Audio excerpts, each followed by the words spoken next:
Good morning जमात हश्तम। हम मज़मून कर रहे हैं ईदैन ईद उल अज़हा। ठीक है, इसमें हम कर रहे हैं कुर्बानी का सवाब और फ़लसफ़ा। कुर्बानी की फ़जीलत और सवाब बहुत ज़्यादा है।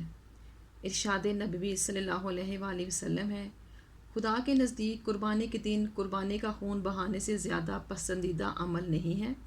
कुर्बानी के जानवर के हर बाल के बदले में एक नेकी मिलेगी।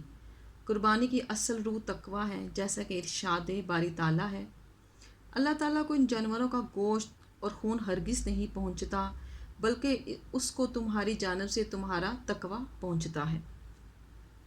कुर्बानी के गोश्त की तकसीम। शरीयत इस्लामी के रूह से कुर्बानी के गोश्त के 3 बराबर हिस्से किए जाते हैं। एक हिस्सा अपने लिए, दूसरा हिस्सा रिश्तेदारों और दोस्तों के लिए और तीसरा हिस्सा मसाकीन के लिए किया जाता है। कुर्बानी की ये तकरीब 12 ज़ुल्हज तक जारी रहती है। इस कुर्बानी की ये हिकमत तो बरकत है कि गरीब से गरीब शख्स भी इन दिनों गोश्त से महरूम नहीं रहता। जानवरों की ख़रीदारी। ईद उल अज़हा की तैयारी में सबसे अहम तैयारी कुर्बानी के जानवर की फरहमी और ख़रीदारी है। बाज़ लोग कुर्बानी के जानवर पहले से ख़रीद कर ज़ौक़ व शौक़ से पालते हैं और अक्सर लोग ईद के मौका पर जाकर जानवर ख़रीदते हैं। इस मौका पर जा बजा जानवरों की मंडियाँ लगती हैं। कुर्बानी के इन जानवरों में ऊँट, गायें, दुम्बे और बकरे शामिल होते हैं। हर शख्स अपनी इस्तिताअत के मुताबिक कुर्बानी के जानवर ख़रीदता है। लोग इन जानवरों को शौक़ से सजाते हैं, मेहंदी लगाते हैं, रंगीन दुपट्टे उड़ाते हैं और रंग भी करते हैं।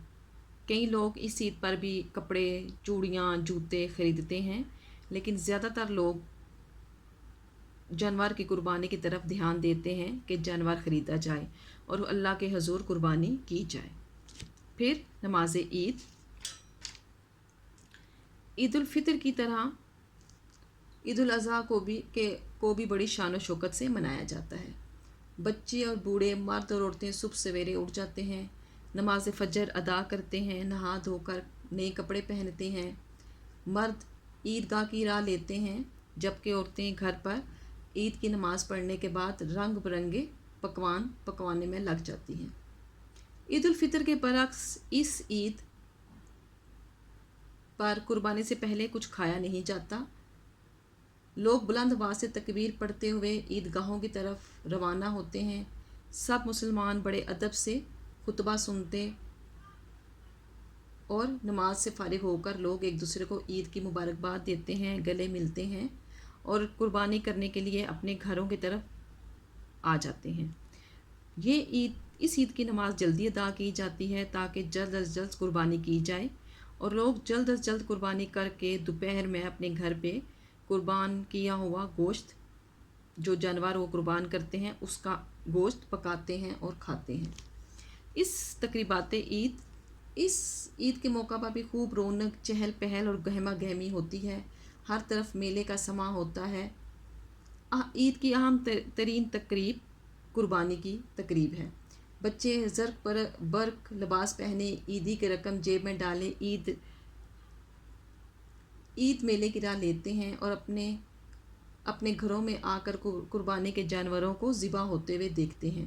कई गली में खड़े हो जाते हैं, देखते हैं। कई घरों के अंदर कुर्बानी को जानवर को ज़िबा होते हुए देखते हैं। कुर्बानी का गोश्त रिश्तेदारों, दोस्तों, मस्कीनों में तकसीम किया जाता है। खूब दावतें उड़ाई जाती हैं। कई लोग तो फ्रिजों में कई दिन के लिए गोश्त महफूज कर लेते हैं। इस मौका पर मुख्तलिफ इदारे कुर्बानी की खालें इकट्ठी करते हैं। खालों से हासिल शुदा रकम दीनी मदारस या रिफाही कामों में लगाई की जाती है। ईद उल फितर की तरह ईद उल अज़हा भी अपने पीछे यादगार नकोश छोड़ जाती है। बकौल शायर, ए काश ये चंद लम्हा ऐश खुशी रह जाएं, ए काश ये चंद लम्हा ऐश खुशी रह जाएं, मुसरत दवामी बनकर।